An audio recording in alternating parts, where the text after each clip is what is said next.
समर्थ रामदास स्वामी महाराज की जय।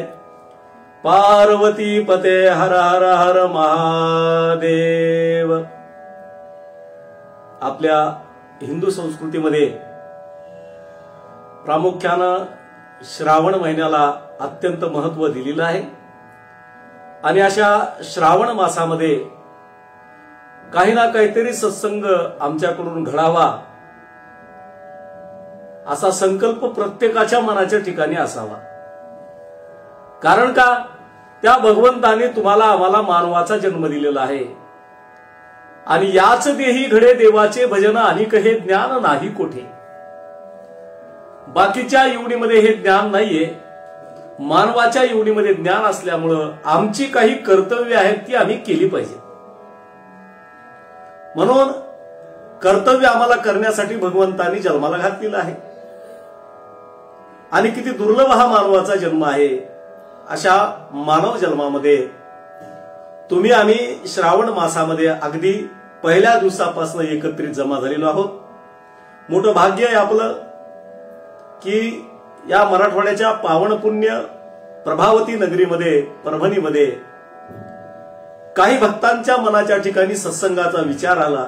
त्यातीलच उल्लेखनीय भक्त म्हणजे जे एक उत्कृष्ट कीर्तनकार आहेत संजय महाराज जोशी आणि एक उत्कृष्ट भागवताचार्य आहेत भरत महाराज उपाध्याय। या दोघांच्या संकल्पनेतनं आजपासून दररोज याच वेळेला काही ना काहीतरी सत्संग व्हावा या उद्देशानं संतांचे विचार समाजापर्यंत पोहोचवण्याचं कार्य ही मंडळी करतायत। स्तुत्य उपक्रम आहे। जेवढे लोक या ठिकाणी जेवढे भक्त या ठिकाणी लाईव्ह फेसबुकवर प्रवचन श्रवण करीत असतील त्या प्रत्येकाने टाळ्यांच्या गजरामध्ये त्यांचं जरूर जरूर स्वागत करावं। कारण चांगले विचार माणसाच्या मनामध्ये येणं खूप मोठं पुण्याचं कार्य आहे। कारण सत्संगाच्या माध्यमातून समाजापर्यंत उद्बोधन करणं, प्रबोधन करणं, समाजाचं उत्थान करणं असा संकल्प एखाद्याच्या मनामध्ये येणं म्हणजे पूर्व पुण्याई असते।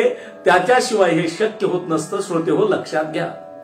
आज आम्हाला समर्थांचे विचार बघायचे पण प्रस्तावना माझ्याकडे आलेली आहे कारण यांच्या संकल्पातला हा पहिला दिवस आहे आणि पहिल्या दिवशी प्रस्तावनेसह प्रवचन या दोन्ही गोष्टी माझ्याकडे आलेल्या आहेत। म्हणून श्रोते हो, डबल जिम्मेदारी आहे माझ्याकडे। मग डबल जिम्मेदारी आहे तर पगार सुद्धा डबल आहे। हा व्यवहारातला पगार नाही, परमेश्वराचा पगार आहे आणि तो डबलच मिळणार आहे। अहो किती करा तुम्ही, तुम्हाला सांगतो परमार्थामध्ये आमच्या पुण्याचा संचय होतच असतो। आणि खरं सांगू का, हे चांगले विचार समाजापर्यंत पोहोचण्याचे विचार ज्याच्या मनाच्या ठिकाणी येतात खरोखर त्यांच्या पुण्याचा संचय या ठिकाणी होत असतो। आणि वेळ काढून आपण सुद्धा या ठिकाणी श्रवण करता आहात हे सुद्धा पुण्याचंच कार्य आहे। आणि याच्या माध्यमानं काय होणार आहे तर आमच्या मनामध्ये आमचं मनोमय मंथन होणार आहे आणि मनोमय मंथन होणं नितांत गरजेचं असतं। श्रोते हो, हे घोर कलियुग आहे आणि कलियुगामध्ये आम्ही काय करावं काय करू नये आमच्या मनाच्या ठिकाणी सातत्याने भ्रम निर्माण होतो। म्हणून विविध प्रकारचे कर्म, विविध प्रकारच्या पद्धती, विविध प्रकारच्या मार्गाने, विविध प्रकारचे पंथ, विविध प्रकारचे संप्रदाय, विविध प्रकारचे ग्रंथ, विविध प्रकारचे संत अनेकाच्या या मेळ्यामध्ये आमच्या मनाच्या ठिकाणी भ्रम निर्माण होतो। म्हणूनच की काय, समर्थ रामदास स्वामीनं मनाला प्रबोध केलेला आहे आणि त्या प्रबोधाचं नाव आहे मनाचे श्लोक। आज समर्थांच्या मनाच्या श्लोकावर आपल्याला विचार करायचा आहे। बरं, समर्थ रामदास स्वामीनं मनालाच का उपदेश केला हो? कारण मनयेव मनुष्यानाम कारणम बंध मोक्षयो। बंधाला आणि मोक्षाला कारण जर काय असेल तर श्रोते होतं आमचं मन आहे। मन किती चंचल आहे, मनो मधुकरो मेघो मानिनी मदनो मरुत, कितीतरी उदाहरणं देता येतील आम्हाला। ज्या 10 चंचल गोष्टी आहेत त्या 10 चंचलामध्ये मन नंबर 1 वर आहे। आणि किती चंचल आहे सांगू का तुम्हाला, इथं बसल्या बसल्या मुंबईचा सर्वे करून येतं, दिल्लीचा सर्वे करून येतं, किचनचा सर्वे करून येतं, नको तिथं जात नको तिथून वापस येतं हे मन। आणि या मनाच्या बाबतीमध्ये एक सांगतो मी तुम्हाला, मन जातानाही दिसत नाही आणि येतानाही दिसत नाही. आणि या मनाला संयमित करण्यासाठी, मनाला बोध करण्यासाठी समर्थ रामदास स्वामीनं मनोबोध नावाचा ग्रंथ काढला. किती बघा पुढचा विचार समर्थ रामदास स्वामीनं केला असेल आणि काय प्रेम असेल समर्थ रामदास स्वामींचं समाजावर, हे याच्यातून दिसून येतं. कारण मन जोपर्यंत संयमित होत नाही तोपर्यंत परमार्थ होत नाही आमचा. मन संयमित झालंच पाहिजे तर आमच्या परमार्थाला किंमत आहे, नाही तर काय किंमत आहे.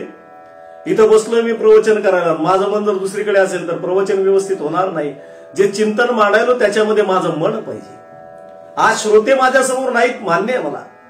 गेल्या 1.5 वर्षापासून हे बघतोय मी. 15-15, 20-20 हजार श्रोत्यासमोर भागवताच्या कथा, रामकथा, शिवमहापुराण करण्याची सवय लागलेली आहे. आणि गेल्या मार्च पासून अगदी ऑनलाईनच सगळं चालू आहे. सुरुवातीला जड गेलं श्रोते हो, पण आता सवय झाली याची. आता असं वाटतंय श्रोते समोर असोत की नसोत, पण हे चालू राहावं. उद्बोधन, प्रबोधन, चिंतन हे सातत्यानं चालू राहावं. आणि हे चालू राहण्यासाठी तर खटपट केली नाही या परभणीच्या लोकांनी. भरत महाराजांनी, संजय महाराजांनी ही खटपट कशासाठी केलेली आहे?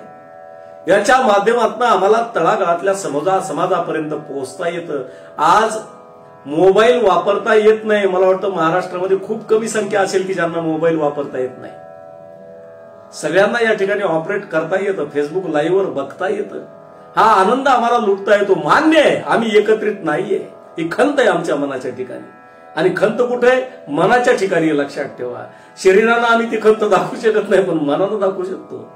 म्हणजे किती विलक्षण बुद्धिमत्ता समर्थ रामदास स्वामींची असेल याचा फक्त विचार करा. विलक्षण बुद्धिमत्ता आहे.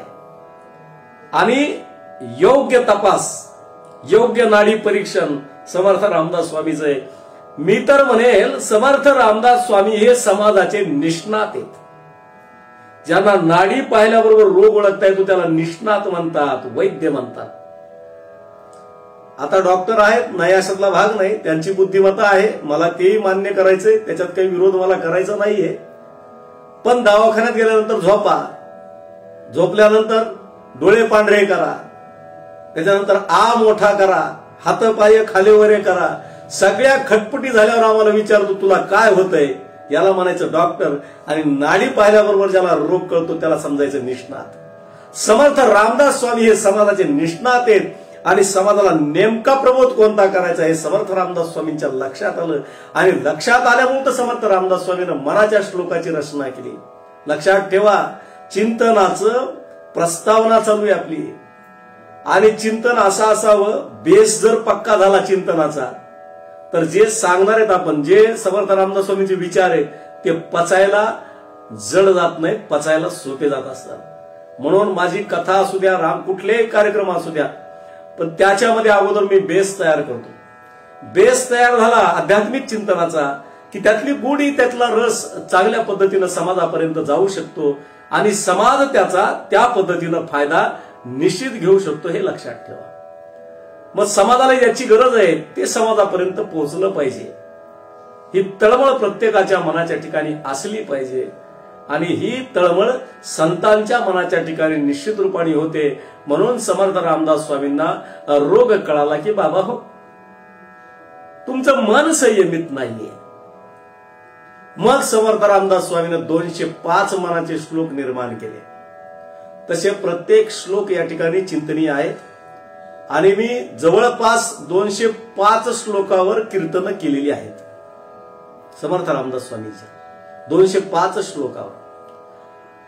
पण परमार्थ कसा करावा हे सांगतो तुम्हाला मी सुरुवातीला. फेसबुकच्या माध्यमातून हे जे लाईव्ह श्रोते या ठिकाणी जे श्रवण करत आहेत त्यांच्यासाठी सांगतो, चिंतन पचायला सोपं जावं, चिंतनामध्ये भाषा सोपी असावी, ये हृदयीचे ते हृदयी असं चिंतन असावं, सोप्या पद्धतीचं असावं, गुणात्मक असलं तरी ते सोपं करून सांगावं. कारण हे संतांनी आम्हाला शिकवलेलं आहे. अवघडातून सोपं संतांनी सगळं केलं आणि समाजापर्यंत पोहोचवलं. ही जिम्मेदारी आमच्यावर आहे. आम्ही काही दासबोध तयार केला नाही, आम्ही काही मनाचे श्लोक तयार केले नाही. जरी आम्ही तसा प्रयत्न केला तर काय होईल हे सांगता येत नाही. प्रयत्न करूच नये, कारण संतांचं भांडवल इतकं आहे आमच्याकडे. आयत्या पीठावर आम्हाला फक्त रेघोट्या वळायच्या श्रोते हो, आणि त्या चांगल्या पद्धतीनं ओढता आल्या की जीवन यशस्वी झालं. मग हेच करायचंय आम्हाला. संतांची तळमळ आमच्या मनाच्या ठिकाणी धारण करून समाजापर्यंत पोहोचवण्याचं कार्य आम्हाला करायचं आहे. ही जिम्मेदारी आमच्यावर लक्षात ठेवा, आणि हे जिम्मेदारीनं आम्हाला करायचं. जर आम्ही परमार्थाची कास जर जिम्मेदारीनं धरली, निश्चित समाजाचा फायदा होतो. मला सांगा, ही तरुण मंडळी नव्हती, संजू महाराज काय, भरत महाराज, ही तरुण मंडळी यांनी लाईव्ह अजून दुसरे कोणतेही कार्यक्रम केले असते, नाहीतरी सगळ्या महाराष्ट्रामध्ये ओस शेट चालूच आहे सध्या. ओस शेटचा एवढा धिंगाणा झालाय, मी म्हणतो 750 वर्षापूर्वी बघा, संत ज्ञानेश्वरांनी ज्ञानेश्वरी तयार केली. 400-450 वर्षापूर्वी समर्थ रामदास स्वामींनी दासबोध नावाचा ग्रंथ तयार केला, मनाचे श्लोक तयार केले. पण एक गंमत सांगतो मी तुम्हाला ह्याच्यातली बरं का, हे इतक्या झटपटीनं सगळीकडे पांगत तुम्हाला सांगतो, आणि तितक्यात लवकर संपत वर का. हे अनुभव आहे माझा, मी तुम्हाला थोडंसं वेगळं वाटेल, पण सत्य दर्शन तुम्हाला मी घडवून दाखवतो. जितक्या झटपटीनं मला सांगा शांताबाई आली, तितक्या झटपटीनं संपली का नाही? समर्थ रामदास स्वामींचे विचार संपले का? 450 वर्षापूर्वी तयार करून दिला, हळूहळू का होईना समाजापर्यंत पोहोचतंय की नाही? मला सांगा, कधी दासबोध उघडला आणि दासबोध वाचल्यानंतर मला बोर वाटला असा सांगणारा एकही माणूस नाही हो. ज्ञानेश्वरी उघडली, ते विचार आम्हाला नकोसे वाटले असा माणूस एकही नाही समाजामध्ये, आहे का? संतांचे विचार हे चिरकाल टिकणारे नवे ते शाश्वत ग्रंथ आहेत, हे लक्षात ठेवा. आणि हे जे बाकी विषयाचे जेवढे काही येतात ना, हे येतात 8-15 दिवस, महिना, 2 वर्ष, खूप झालं एखादं 1 वर्ष गाजत, पुन्हा जे मागं पडतं ते पुन्हा समोर येत नाही. पण संतांच्या विचाराला असं कधीच होत नाही, लक्षात ठेवा. म्हणून हे कृष्णदास आणि हरिदास जे आहेत ना, यांनी विचारपूर्वक ही संकल्पना समाजापर्यंत नेण्याचं कार्य केलेलं आहे. आणि हे उपयुक्त कार्य, हे लक्षात ठेवा. हे कोणी करल म्हणल्याने जमत, त्याला सुद्धा प्रभू रामचंद्राची कृपा लागते, प्रभूची कृपा लागते. कृपेशिवाय शक्य नाही, सद्गुरूची कृपा लागते. समर्थ सद्गुरू प्रल्हाद महाराजांनी काय कृपा केली असेल आपल्या साऱ्या समाजावर, खरंच तळमळीनं सांगतो तुम्हाला. हृदयामध्ये जो राम आहे तो प्रल्हाद महाराजांनी तुम्हाला आम्हाला दाखवण्याचा प्रयत्न केला. किती तळमळ असेल लक्षात ठेवा. अरे, संसारासाठी ही माणसं काहीही करू शकली असती, पण समाजासाठी करण्याचं धाडस यांच्या मनाच्या ठिकाणी निर्माण होतं. हेच खरे चालते बोलते संत असतात, पण ते आमच्यातून जेव्हा जातात ना, तेव्हा मला त्यांचं सगळं या ठिकाणी सत्य कळत असतं. पण प्रल्हाद महाराजांच्या बाबतीत जे लोक प्रल्हाद महाराज, जे भक्त सानिध्यामध्ये राहिले, त्या प्रत्येकाने मात्र प्रल्हाद महाराजाला जाणण्याचा प्रयत्न केला. भाग्य आहे त्या सगळ्यांचं. आजही नेत्रातून आसवाच्या धारा वाहतात. अशा कार्याला खरंच सलाम करावा तितका कमी आहे. अहोरात्र कष्ट करून ही मंडळी तुमच्या आमच्यासाठी झटत असतात, लक्षात ठेवा. काय गरज आहे हो? आत्मकल्याण स्वतःच जर केलं असतं तर काय फरक पडला असता? एकट्यानेच राम राम राम राम जर म्हटले असते तर निश्चित स्वर्गाची प्राप्ती झाली असती. पण यांना स्वर्गाची प्राप्ती नकोय, यांना सगळ्यांना धरून चालायचं, हे लक्षात ठेवा. आणि तेच संत असतात जे स्वतःसाठी काही करत नाहीत, ते समाजासाठी करत असतात. याच तळमळीनं प्रल्हाद महाराजांनी साऱ्या समाजासाठी केलं, आणि हे नितांत गरजेचं आहे. हे होणं नितांत गरजेचं असतं, लक्षात ठेवा. आणि त्यांचीच आशीर्वाद आहेत, त्यांचीच कृपा आहे. म्हणून आज श्रावणाच्या पहिल्या दिवशी आपला हा सत्संग चालू आहे, आपलं हे चिंतन चालू आहे. केवळ त्यांचेच आशीर्वाद आहेत, त्यांचीच कृपा आहे. श्रोते हो, आवाज तुमच्यापर्यंत येतोय ना? मेसेज करा, कमेंट करा, आवाज येतोय का? मलाही लक्षात येईल, कारण मी बोलतोय, जवळपास 20 मिनिट झाले बोलतोय. तुमच्या कमेंट्स मधून हो नाही काही सांगा, म्हणजे मला कळेल आवाज येतोय की नाही. चांगला येतोय ना आवाज? हा, ही तळमळ संतांची, लक्षात ठेवा. आणि त्या तळमळीनं संत कार्य करत असतात, आणि संतांचं कार्य हे महान असतं. आणि मग समर्थ सद्गुरू प्रल्हाद महाराजांनी समर्थ संप्रदायाचा प्रचार प्रसार करण्याचा प्रयत्न केला. रामाचेच भक्त होते. समर्थ रामदास स्वामी ही रामाचेच भक्त, आणि प्रल्हाद महाराज ही रामाचेच भक्त. राम या शब्दामध्ये अर्थता आहे बरं, लक्षात ठेवा. आज थोडा श्लोक घ्यायला उशीर होईल मला, कारण माझ्यावर जबाबदारी दिली तुम्ही प्रस्तावनेची. प्रस्तावना आहे माझ्याकडेचे, प्रवचन आहे माझ्याकडेचे, बेस पक्का करणं आहे माझ्याकडेचे. निश्चित रूपानं मी अर्ध्या पाऊण तासामध्ये मात्र तुमचं समाधान नक्की करेल. रामाचे भक्त, राम या शब्दामध्ये अर्थता आहे. जरा नीट राम म्हणून बघा तुम्ही, त्या शब्दामध्ये अर्थता तुम्हाला दिसेल. राम या शब्दामध्ये वात्सल्य आहे, राम या शब्दामध्ये आपलेपण आहे, आणि राम या शब्दामध्ये आराम आहे. म्हणून तर समर्थ रामदास स्वामींनी, प्रल्हाद महाराजांनी रामाची भक्ती केली आणि यांना समाजाचा रोग कळाला. मनात काय चाललंय हे प्रल्हाद महाराज ओळखत होते, मनात काय चाललंय हे समर्थ रामदास स्वामी ओळखत होते, मनात काय चाललंय हे संत ओळखत असतात. म्हणून मनाला प्रबोध आहे, आणि काय प्रबोध केलाय आज सोप्या पद्धतीने आपल्याला बघायचं. मी आधीच सांगितलं तुम्हाला, परमार्थ सोपा असावा, वक्त्याची भाषा ही सुद्धा सोपी असावी. अवघड जर बोललं तर काही लोकांनाच कळतं, काही लोकांना कळत नाही. म्हणून सगळ्यांना कळेल असं प्रवचन, सगळ्यांना कळेल असं चिंतन असावं. त्याने समाजाचा फायदा होत असतो, समाजाचं उत्थान होत असतं. म्हणून सोप्या पद्धतीनं माझ्यासोबत सगळ्यांनी समर्थांचा एक श्लोक म्हणण्याचा प्रयत्न करा, आपण त्याच्यावर बोलण्याचा प्रयत्न करूया. माझ्या माहितीप्रमाणे निश्चित 15 ते 16 मिनिट प्रस्तावना या ठिकाणी झालेली आहे. आता आपण थोडस चिंतन करूया. मना सज्जना भक्ती पंथेसी जावे, मना तरी श्री हरी पाविजे तो स्वभावे. जनी निंद्यते सर्व सोडून द्यावे, जनी वंद्यते सर्व भावे करावे. जय जय रघुवीर समर्थ. मना सज्जना भक्ती पंथेसी जावे. समर्थ रामदास स्वामीनं आम्हाला भक्तीच्या मार्गावर चालायचं सांगितलंय. बघा, या संतांची नावं घेतली की आसवांच्या धारा आपोआप नेत्रातून वाहतात, कारण कार्यच एवढं महान आहे. सज्जन मनाला प्रबोध केला समर्थ रामदास स्वामींनी. बाबा, हे मन सज्जन आहे, मना सज्जना. आणि एकदा मनाला पटलं, मनाचा संकल्प झाला की बुद्धीचा निश्चय होत असतो, आणि बुद्धीचा निश्चय झाला की चित्ताचं चिंतन होत असतं. हे लक्षात ठेवा. मनाने सत्य संकल्प करावा. जो संकल्प केला, बुद्धी त्याचा निश्चय करत असते, चित्त त्याचं चिंतन करत असतं. म्हणून मनोबोधे मनाला प्रबोध समर्थ रामदास स्वामीने केला. हे सज्जन मना. किती कुरवाळलंय बघा, किती जवळ घेतलंय. आईशी कळवळ्याची जाती करी लाभाविन प्रीती. लाभाविन प्रीती करणार एकमेव नातं जर असेल तर संतांचे.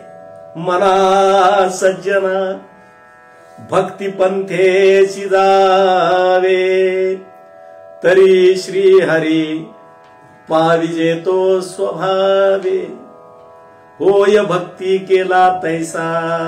किती सरळ सरळ बघायचं तितकं सरळ सरळ बघू, सोप्यातलं सोपं बघू.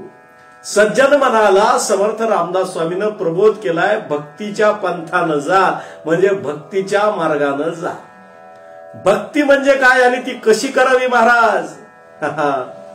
तर जोपर्यंत मनाच्या ठिकाणी भाव प्रगट होणार नाही तोपर्यंत भक्ती होणार नाही, आणि जोपर्यंत भक्ती सिद्ध होणार नाही तोपर्यंत मुक्तीचा अनुभव नाही, हे समर्थ रामदास स्वामी सांगतायत. मग श्रोतेहो, भाव म्हणजे काय? आम्हाला बाकीचे भाव माहिती आहेत. आता लॉकडाऊन नंतर तर इतके भाव वाढलेत, काय सांगावं तुम्हाला. प्रत्येक वस्तूचा डबल भाव.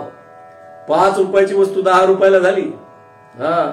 200 रुपये स्क्वेअर फूटचा प्लॉट 500 रुपये स्क्वेअर फूट झालाय. तुम्हाला माहिती घराच्या किमती कशा वाढल्या, लोखंडाचे भाव कसे वाढले, हे सगळे भाव माहिती आहेत आम्हाला. याच्याशी काही देणं घेणं नाही. हे होत राहणारे, चालत राहणारे, कमी जास्त ही उलाढाल होत राहणारे. मला वाटतं पेट्रोल 125 झालंय, डिझेल 100ची गाड घातली, हे चालूच राहणार आहे. हो, कुठपर्यंत रडत बसायचं याच्यासाठी नाही रडायचं आम्हाला. ते होत राहतं, चालत राहतं, चलन वाढत राहतं, ते आपोआप सगळ्या गोष्टी घडत असतात. आम्हाला या भावाशी काही देणं घेणं नाही, काहीच देणं घेणं नाही. भाव या शब्दाचा मतितार्थ जाणण्याचा प्रयत्न करू, म्हणजे भक्ती हे कळलं आम्हाला. समर्थ रामदास स्वामींनी भक्तीच्या मार्गावर का जायचं सांगितलंय हे आम्हाला कळलं, नाहीतर आम्हाला हे कळणार नाही. समर्थ रामदास स्वामी म्हणतात, मना सज्जना भक्ती पंथेसी जावे. तू वेगळ्या पंथाने जातोयस ना, मग विषयाच्या पंथानं जाण्याच्या ऐवजी भक्तीच्या पंथानं जा. तुला तुझा प्रमोद किती मोठ्या पद्धतीनं घेता येईल हे कळेल. तुला आनंद घेता येईल, ओत प्रोत ज्ञान तुला प्राप्त होईल. तू भक्तीच्या मार्गाने जर गेला तर भाव या शब्दाचा अर्थ आहे प्रेमानं. प्रेमानं भक्ती करावी, प्रेमानं भक्ती करावी. मग भक्ती कशी करतात? भक्ती म्हणजे काय? देहाचा विसर पडेपर्यंत नामस्मरण करण्याच्या क्रियेला भक्ती असं म्हणतात. हे आम्हाला प्रल्हाद महाराजांनी सांगितलं, समर्थ रामदास स्वामी. देहाचा विसर पडला पाहिजे. देह नव्हे हे मी सरे, उरला उरे विठ्ठल. कारण तो हृदयात आहे ना. राम कुठे आहे? पिंडी ते ब्रह्मांडी, ब्रह्मांडी ते पिंडी आहे. पंचमहाभूत बाहेर आहेत ना, आतमध्ये आहेत. तैसा हृदयामध्ये मी रामू, आसता सर्व सुखाचा आरामू. परिभ्रांता सिकामू विषयावरे. विषयांतर नाहीये बर का, पण ओवी ज्ञानेशाची आहे, चिंतन समर्थांचंच आहे. ही सांगळे आपली लक्षात ठेवा. संप्रदायामध्ये भेद नाही, आमच्या वृत्तीमध्ये भेद आहे. आणि वृत्तीतला भेद गेला पाहिजे. प्रत्येक संतांनी सांगितलेलं आहे, आता तरी जाग व्हा. कुठपर्यंत हा ह्या संप्रदायाचा, तो त्या संप्रदायाचा, कवर बोंबलत बसायचा. आता एक व्हा परमार्थासाठी. हा संप्रदाय, भिन्नता, आडवागंध उभागंध सोडून द्या, आत्मकल्याणाचा विचार करा. हेच आम्हाला प्रल्हाद महाराजांनी सांगितलं, हेच समर्थ रामदास स्वामींनी सांगितलं. कुठपर्यंत असं फिरायचं? अरे वाम मार्गाने चालू ना आम्ही, वाम मार्ग सोडा. अरे संप्रदायाचं कार्य करता करता इतर संप्रदायाला नाव ठेवणं हे सुद्धा वाम मार्गाचं लक्षण आहे. म्हणून तर मना सज्जना भक्ती पंथेसी जावे. एवढं जरी कळालं तरी खूप झालं. कारण त्या श्रीहरीला आपलंसं करायचं असेल तर होय भक्ती केला तैसा. म्हणून भावयुक्त अंतकरणाने जर भक्ती केली तर प्रभूला आवडते. भावयुक्त अंतकरणाने केलेली भक्ती ही प्रभूला आवडत असते. आणि भक्तीच्या मार्गाने जर जीव गेला तर फायदा काय महाराज? प्रत्येक जण फायद्याच्याच गोष्टी करत ना हो. आणि फायदा पाहिजे ना आम्हाला. तरी श्रीहरी पाविजे तो स्वभावे. श्रीहरीला प्राप्त करून घ्यायचंय का श्रीहरी प्राप्तच आहे? जरा विचार करा. श्रीहरीला प्राप्त करून घ्यायचंय का श्रीहरी प्राप्तच आहे? प्राप्तच आहे. मला माहिती आहे चिंतन करणारे श्रोते हे हुशार आहेत. श्रीहरी हा प्राप्तच आहे. मग मला सांगा, प्राप्ताची पुन्हा प्राप्ती करायची का? अवघड नाही सांगत हा. मला अवघडही सांगता येतं, पण मी ते सांगत नाही कधी. मी 23 वर्षापासून अवघड परमार्थ कधीच केला नाही. मी स्वतःच केला. मला अवघडही बोलता येतं. पायात बुटका, बुटात पाय, याच्यापासून सुद्धा सुरुवात करता येते. नाही अशातला भाग नाही. अवघडात पण जाता येतं. आत्मा काय, अनात्मा काय, देह काय, स्थूल काय, हाडामासाचं काय, हे सगळं मांडता येतं. पण तिकडं नाही जायचं आम्हाला. मना सज्जना भक्ती पंथेसी जावे, तरी श्रीहरी पाविजे तो स्वभावे. माझा प्रश्न असा आहे, प्राप्ताची पुन्हा प्राप्ती असते का? एखादी वस्तू मिळाल्यावर पुन्हा मिळवायची गरज असते का? काही वेळेला असते, काही वेळेला नसते. दिसत्या गोष्टीला नसते आणि ज्या गोष्टी दिसत नाहीत त्याला असते. अजून सोपं करतो तुम्हाला. समजा आमच्या समोर 4-5 वस्तू आम्ही मागवल्या, मार्केटमधून, बाजारामधून मागवल्या आणि त्या आल्या, तर पुन्हा मागवायची गरज आहे का? नाही, कारण त्या वस्तू आम्हाला दिसल्या. आता लक्षात घ्या, देव आमच्या हृदयात आहे, राम आमच्या हृदयात आहे आणि तो राम आम्हाला प्राप्त करायचा आहे. तो प्राप्तच आहे. मग त्याची प्राप्ती पुन्हा का करायची आम्हाला? याचं कारण सांगतो मी तुम्हाला. याचं कारण सोपं आहे. 3 दोष आहेत मनाच्या ठिकाणी. 3 दोष आहेत. आणि हे 3 दोष जोपर्यंत निवृत्त होत नाहीत तोपर्यंत आम्हाला त्याची अनुभूती, त्याचा अनुभव येणार नाही. कोणते 3 दोष पाहू आणि पुढच्या 2 चरणाकडे वळूया. आजच्या पहिल्या दिवशीचं चिंतन आहे म्हणून तुमचा जास्त वेळ घेणार नाही. बरोबर 10 मिनिटांमध्ये या ठिकाणी आपण संपवण्याचा प्रयत्न करूया. 10 मिनिटांमध्ये संपूया, कारण आजच्या पहिल्या दिवशीच्या चिंतनामध्ये जास्त वेळ नको. पुन्हा कधी वेळ मिळाला तर आपण त्या ठिकाणी पुन्हा बघण्याचा प्रयत्न करू. आता भगवंत हृदयात, मी एक ज्ञानेश्वराची ओवी तुम्हाला सांगितली होती. तैसा हृदयामध्ये मी रामू, आसता सर्व सुखाचा आरामू, परिभ्रांताचे कामू विषयावरी. आता 3 दोष आहेत ज्याच्यामुळं प्राप्ताची प्राप्ती पुन्हा करावी लागते.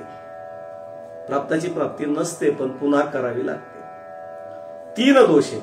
कोणते 3 दोष आहेत ते बघूया आणि पुढे जाऊया आपण. एक मल नावाचा दोष आहे, एक विक्षेप नावाचा दोष आहे आणि एक आवरण नावाचा दोष आहे. हृदयातला देव, मनातला देव जर पाहायचा असेल, भक्तीच्या मार्गाने जावं लागेल. भक्तीच्या मार्गाने गेल्यानंतर फायदा काय होईल तर हे 3 दोष निवृत्त होतील. कोणते कोणते लक्षात ठेवा. मल नावाचा दोष आहे, विक्षेप नावाचा दोष आहे आणि आवरण नावाचा दोष आहे. हे 3 दोष या ठिकाणी निवृत्त होत असतात. आणि हे 3 दोष निवृत्त झाले की फायदा काय होतो तर प्रगट प्रभूचं आम्हाला दर्शन होतं. हेच आम्हाला सगळ्या संतांनी सांगितलेलं आहे. हीच तळमळ समर्थ रामदास स्वामीची, हीच तळमळ प्रल्हाद महाराजांची, हीच तळमळ तुकामाईची, हीच तळमळ चिन्मयानंद स्वामीची होती आणि हीच तळमळ वामानंद महाराजांनी सुद्धा तुम्हाला आम्हाला घरी येऊन सांगितले. आता माधवानंद महाराजही हेच कार्य करतात. या संतांचं कार्यच हेच असतं. मुळात लक्षात घ्या, हे कार्य करण्यासाठीच संत अवतार घेत असतात. आम्ही वैकुंठवासी आलो याची कारणाशी, बोलिले जे ऋषी साच भावे वर्ताया, झाडू संताची मार्ग आडराणी भरले जग. हे करण्यासाठीच संत अवतीर्ण होत असतात. म्हणून 3 दोष आहेत. ते बघितल्यानंतर पुढच्या 2 ओळीचं चिंतन अगदी 5-7 मिनिटांमध्ये बघूया. मला या ठिकाणी बोलण्यासाठी संधी दिली त्याबद्दलही त्यांचे मला आभार मानायचे आहेत शेवटच्या 1 मिनिटामध्ये. तर मल नावाचा दोष आहे, विक्षेप नावाचा दोष आहे आणि आवरण नावाचा दोष आहे. हे 3 दोष गेले की आम्हाला प्रभूचं प्रागट्य दिसू लागतं.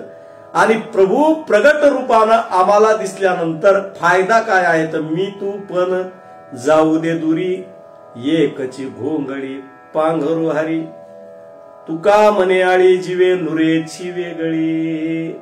कारण हा छंदाचा विषय. भक्तीच्या मार्गाने गेल्यानंतर मग समर्थ रामदास स्वामीला एवढंच अपेक्षित आहे का? नाही. समर्थ रामदास स्वामींना आमच्या चुका सुद्धा आम्हाला दाखवलेल्या आहेत. कोणत्या चुका? जनी निंद्यते सर्व सोडून द्यावे. ही आमची सगळ्यात मोठी चूक आहे. समर्थ रामदास स्वामींच्या लक्षात आली. आम्हाला लोकांची निंदा करायची सवय लागली हो.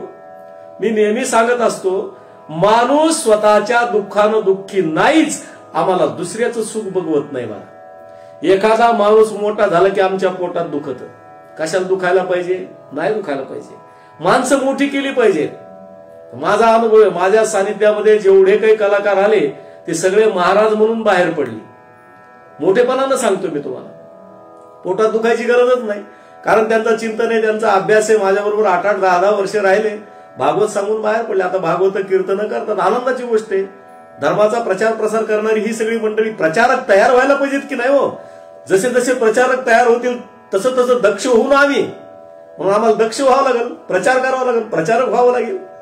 असे प्रचारक तयार झाले पाहिजे. अशी वासना मनाच्या ठिकाणी निर्माण झाली पाहिजे. पण समाजामध्ये काय होतंय, आम्हाला दुःख याच गोष्टीचं होतंय की दुसऱ्याचं सुख आम्हाला बघवत नाही. म्हणून जनी निंद्य गोष्टी सगळ्या सोडून द्या. आणि त्या निंद्य गोष्टी आम्ही अवलंबतो. निंद्य गोष्टी कोणत्या कोणत्या आहेत तर अनेक निंद्य गोष्टी आहेत. विषयातलं सुख आहे किंवा दुसऱ्याचे वाईट होणं, आमच्या मनात तसे विचार येणं, ते निंदाचे. निंदे अनेक प्रकार आहेत. त्या सगळ्या निंदे प्रकाराला समर्थ रामदास स्वामी सांगतात सोडून द्या. आणि जनी वंद्यते सर्व भावे करावे. भावे करावे शेवटी शब्द आला. समर्थांच्या लेखी इथं सुद्धा ज्या काही वंद्य गोष्टी आहेत त्या प्रेमानं स्वीकारा. ज्या काही निंद्य गोष्टी आहेत त्या सगळ्या सोडून द्या. आम्हाला त्याच्याशी काही देणं घेणं नाही. निंद्य गोष्टीवर चर्चा करणं म्हणजे मूर्खाचं लक्षण आहे.